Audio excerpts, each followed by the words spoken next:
Hey folks, welcome to Fyrefly's Follies. I hope you enjoy the video today, and if you do, don't forget to give me a thumbs up.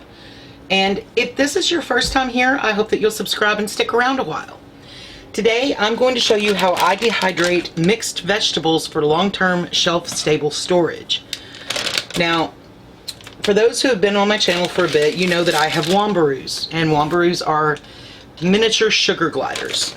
And we go through a lot of just frozen mixed vegetables. And this takes up a lot of space in the freezer, so what I do is I dehydrate it, and then I can store it on the shelf. I can rehydrate it. They eat a tablespoon a day. So I can rehydrate it a little at a time, keep it in the refrigerator a little at a time, and I don't have to worry about the power going out, I don't have to worry about running out, I don't have to worry about it getting freezer burned. And it's always on hand. So I use the Excalibur Easy Dry Digital. It is a 5-tray stacking dehydrator, and the airflow comes from the bottom. Now, because these are going to get pretty small and the holes in the trays are pretty big, I've lined mine with silicone liners, and you can get these on Amazon if your dehydrator didn't come with them. They come in different sizes, round and square. I actually bought the roll and just cut squares to fit mine. And I am just going to spread these out on my dehydrator tray. And like I said, mine has the fan at the bottom and it circulates through this hole in the center. So even with the liners in, I try to make sure that I keep everything clear of that circulation point. This is going to go on my dehydrator for probably 8 to 10 hours at 125. Vegetables get dehydrated at 125 degrees. And the 8 to 10 hours is a suggestion. I will check it randomly. I have to rotate my trays. So I will check it probably at 4 hours, and again at 6 hours, and again at 8 hours. And I'll kind of check and see where it's at.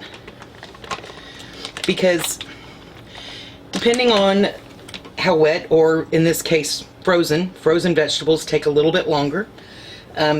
So if you're starting from frozen, it might take an extra hour or so. And it depends on a lot of things. It depends on how much liquid is in the fruit or vegetable that you're dehydrating. It depends on the humidity in the air. Now, we've got a cloudy day and it looks like it's been raining a little bit this morning.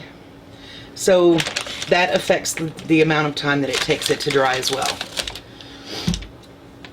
But I'm going to get these loaded up and I'm going to get them on my dehydrator at 125. And again, they'll probably take about 8 to 10 hours.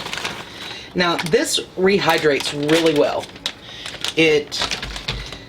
I use it in soups, and I don't do anything with it. I just drop the dried vegetables straight into the soup and let it cook in the soup, or let it rehydrate and cook in the soup.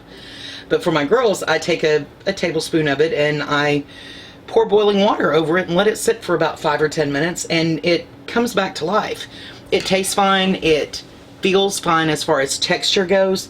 It's not pretty because the corn changes color when you dehydrate it. So it's not this vibrant, beautiful colors. So I probably wouldn't serve it as a side dish, but it tastes exactly like it would if you took it straight out of the bag. So I'm going to get this on the dehydrator and get it running, and once I get ready to take it off the dehydrator, I will bring you back.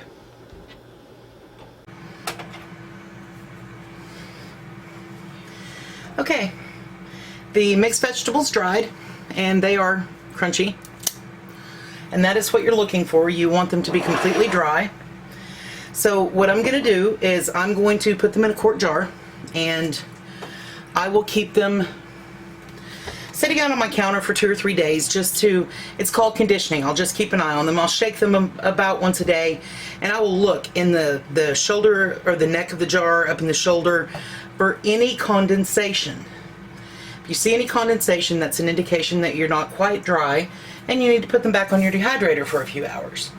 Now, these ran about 10 hours, but I did start from frozen. And I ran them at 125.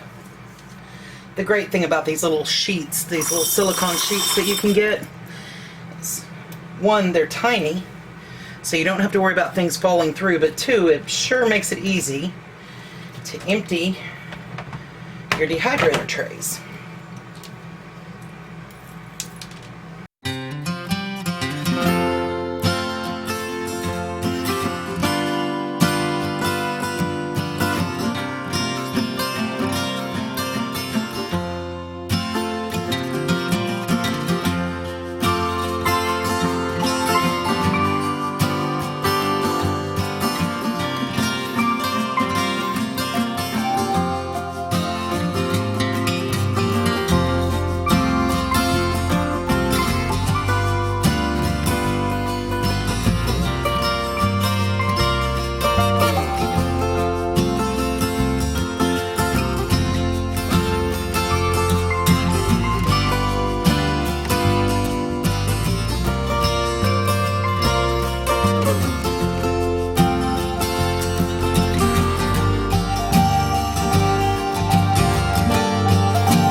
So I get asked a lot about reusing lids. You can reuse your canning lids for your dehydrated goods. So I save my lids, a few. I don't save them all, but if they're, I look at them, and this one is in really good shape. The rubber is really good. I canned chicken in this last year, or with this lid. So all I'm gonna do is I'm gonna leave these sitting here on my counter. And again, I'll check them for condensation, and in 2 or 3 days, if there is no sign of condensation, then I will add them to the half gallon that I keep in the pantry. Now, what I do is I vacuum seal them. These are attachments for a food saver vacuum, and you just, without the ring, you just fit this on top. My half gallons are wide mouth, but you just fit this on top and you put your little food saver attachment on, and you hold it down and you run it, and it changes sound. It vacuums all the air out. If you don't have a vacuum sealer, you can also use oxygen absorbers, which I use for things that I'm not in very often. If I'm only going to be in it once a year, then I put a couple of oxygen absorbers in it, and it does really extend the life. I hope that you enjoyed the video today, and if you did, please don't forget to give me a big thumbs up. It does really help my channel out a lot. If you haven't subscribed, I hope that you will, and stick around for a while. Thank you so much for watching today. You have a great day.